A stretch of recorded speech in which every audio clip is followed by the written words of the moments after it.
درنو اوریدونکو ستړي مشئ. له لیکوالو، څیړونکو، ژورنالیستانو او کارپوهانو سره پر هنري، علمي، ټولنیزو او بېلابېلو موضوعاتو د پوهاوي د پودکاسټونو په لړ کې نن را سره د پوهنتون استاد ګلرحمان رحماني په شعر کې پر الهام بحث کوي. سلامونه استاد رحماني صاحب، خوشحاله یم چې د پوهاوي په یو بل بحث کې را سره یاست. رحماني صاحب، په سر کې که په عمومي توګه د الهام د پیژندنې په اړه راته ووایاست. د لوی بخښونکي خدای په نامه په سر کې یو ځل بیا تاسې او د پوهاوي ټولو درنو مخاطبانو ته سلامونه او درناوی وړاندې کوم. د الهام په باب تر دې دمه ګڼ بحثونه شوي دي، د بشري علومو، د مذهب او د هنرونو، په ځانګړي ډول د ادبیاتو په دایره کې په دې باب بحثونه شوي او دا بحثونه کله کله جنجالي شوي هم دي او ټکرونه هم لري، ځکه د الهام د وجود یا د الهام د نوعیت او کیفیت په باب د بېلابېلو عالمانو، پوهانو نظرونه سره په ټکر کې دي.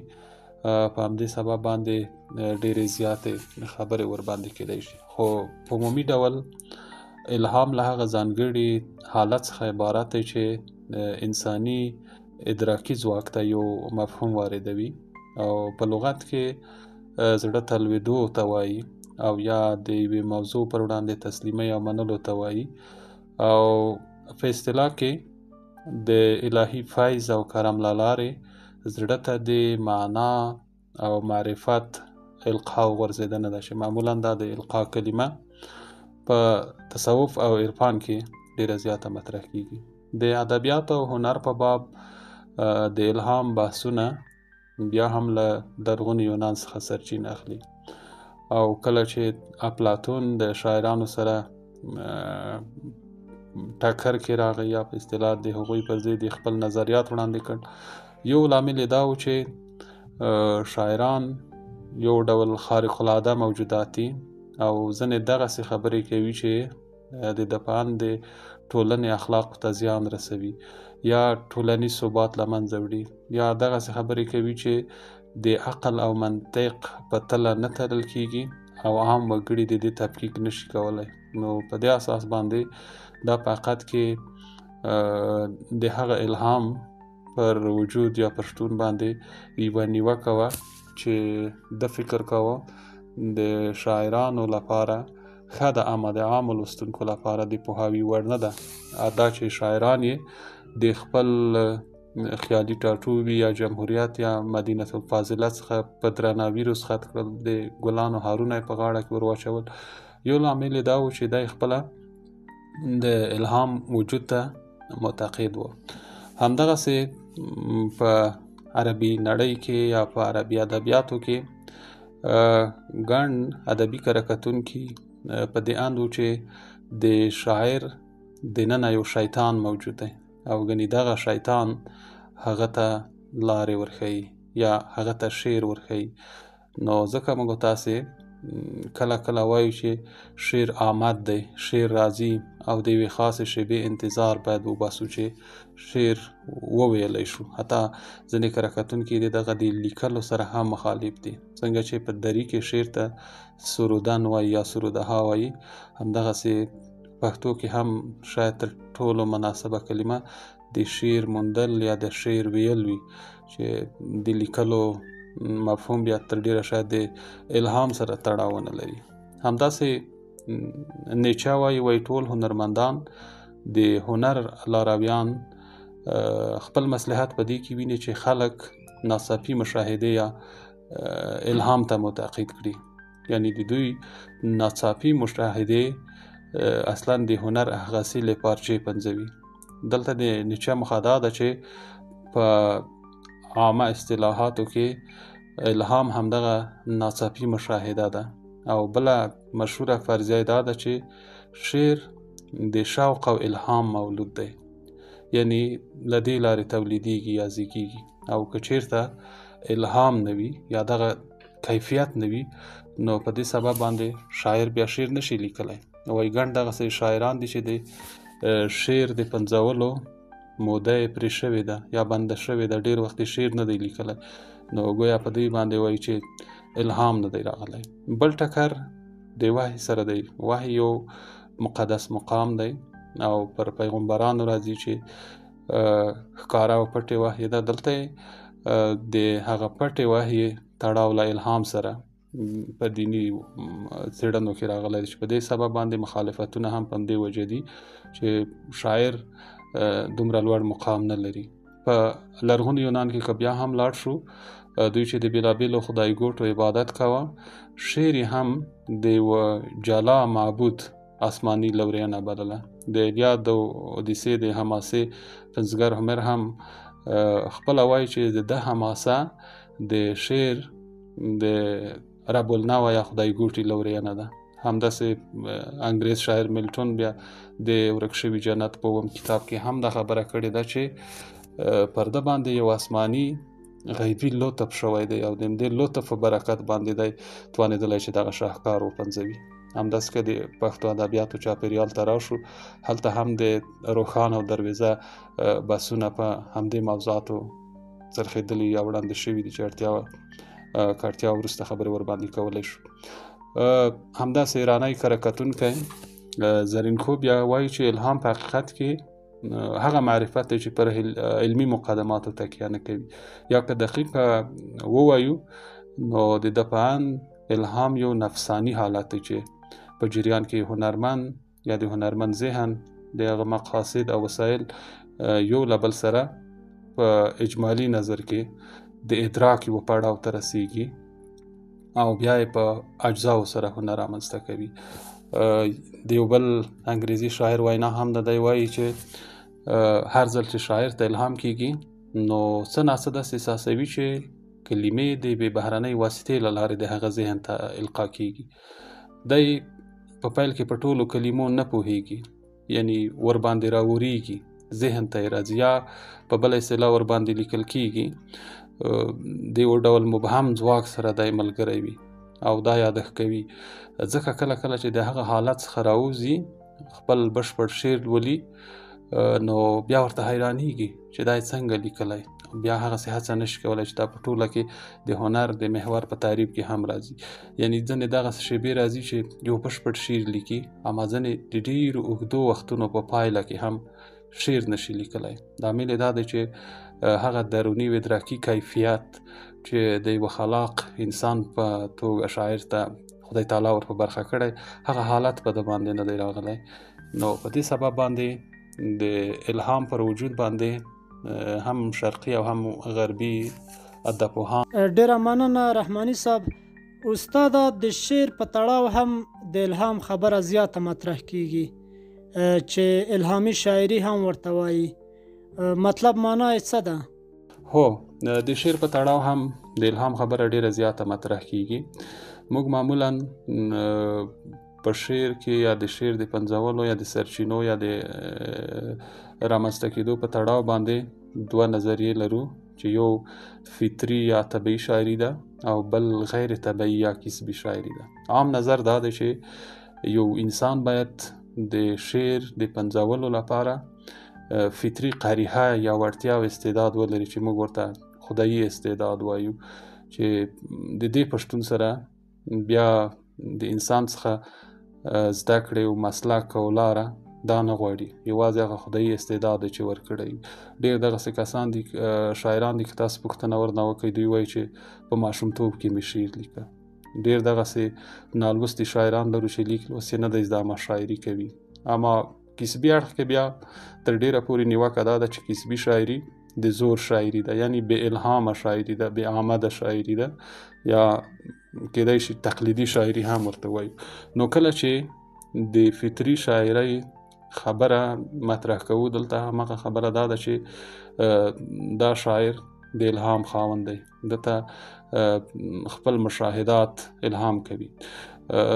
شاعران او هنرمندان دغسې خلک دي چې په خپل لاشعور کې هم د اوسېدو لپاره یوه جزیره لري یا یو ټاپو لري، یو ځای لري، هلته سفر کولی شي، یا تر ډېره پورې دوی په خپل لاشعور باندې تر عادي کسانو زیاته واکمني لري او څومره چې پر لاشعور باندې زموږ ځواکمني راځي د لاشعور دایره هم پراخیږي هغومره زموږ ادراکات او افکار تحلیلونه او تخیلات هم پراخیږي او د لید زاویه مو د عادي انسانانو پرتله لوړه وي.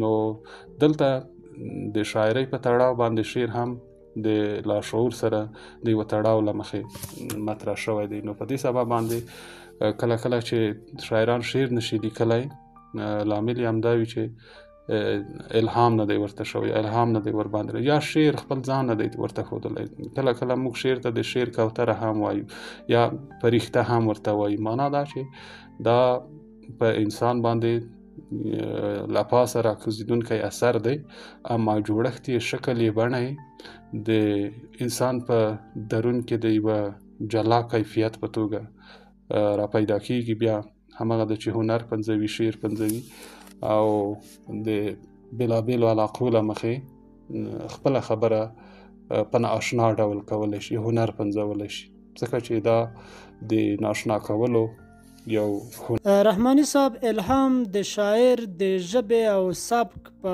ټاکلو کې هم اغیز لري او که نه؟ له شک پرته چې الهام د شاعرۍ لپاره یو محرک دی او کله چې د سبک په تړاو خبره ورسره کوو چې آیا الهامونه به د شاعر د سبک یا د هغوی د مکتبونو په ټاکنه کې هم رول ولري یا به یې ونه لري، په دې کې شک نشته چې رول لري. اما د دې نه وړاندې د شاعر سبک او مکتب یوه لاره د هغې لپاره یوه اډانه ده، یو چوکاټ دی.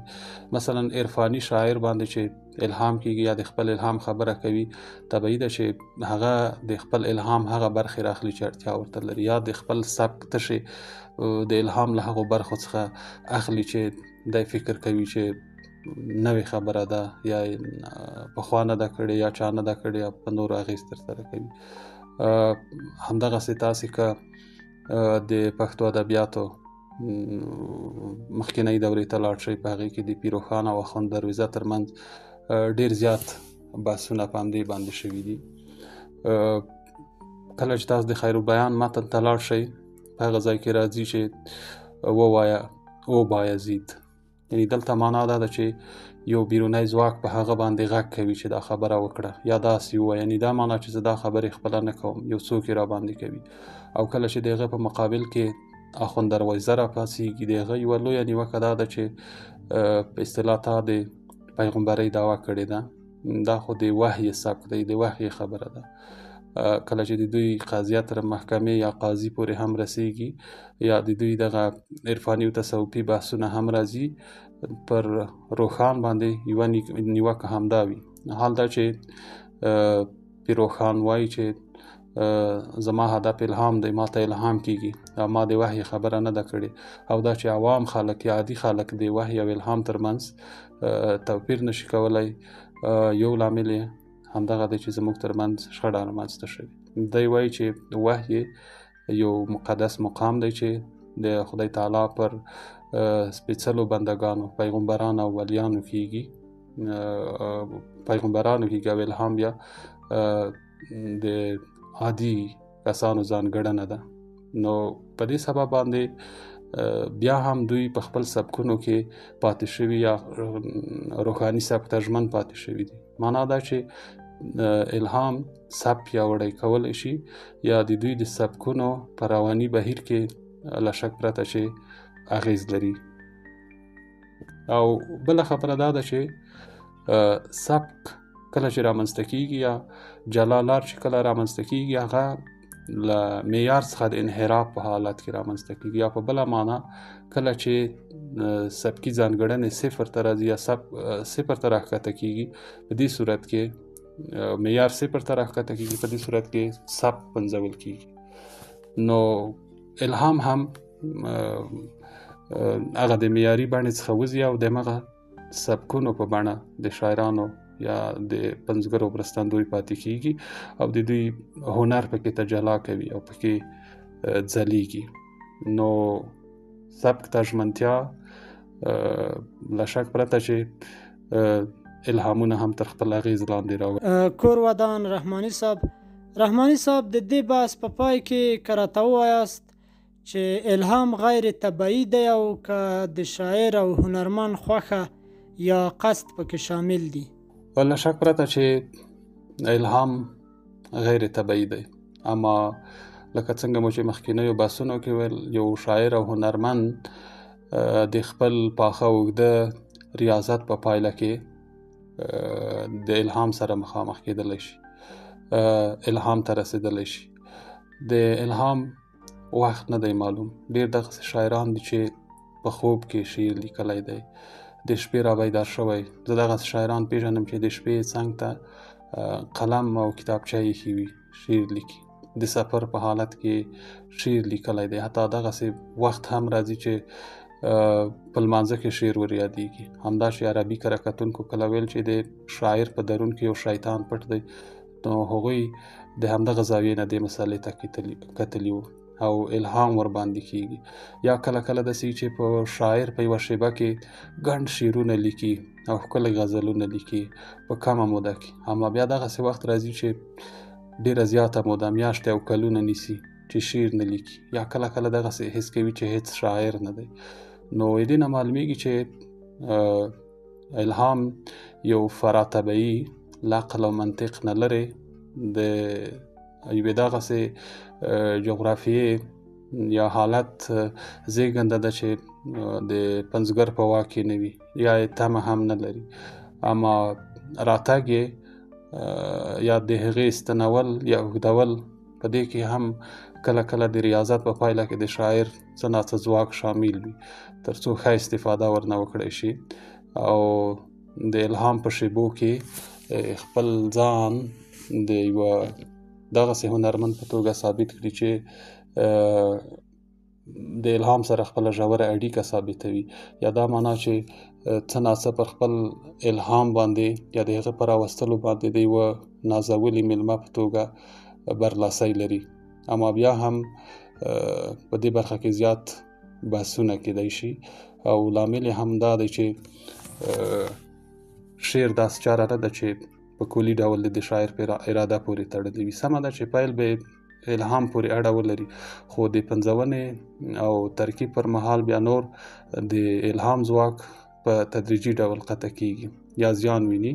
په دې اساس د عالم تر ټولو ځلانده او ښکلی شعر هم یوازې د الهام یوه پیکه رڼا پر ځان پورې لري. هغه هم یوازې شاعر ته د یوې القا حیثیت لري. له دې وړاندې شاعر ته د ځینو کره کتونکو په اساس د الهام حاصل نشته، برلاسی نشته ور باندې. او یوه خبره چې لا هم په ابهام کې ده، د شیلي په اندغه دا ده وایي چې که الهام د وحی د بڼې په څیر د غیب له عالم نه یوه نازلېدنه وبولو، نو بیا دغه عنایت ویلی چې د خدای تعالی په څو ځانګړو بندګانو یا افرادو باندې کېږي، یا په بل اصطلاح فقط په شاعرانو باندې کېږي. نو دې معنا دا ده چې شاعران استثنایی موجودات دي. یا د کاروان خبره، شاعران خو شاگردان د ښکلي رب دي. نو په دې اساس باندې شاعرۍ ته او دغسې هنر ته په رښتیا هم یوه خدایي لورینه ویلی شو.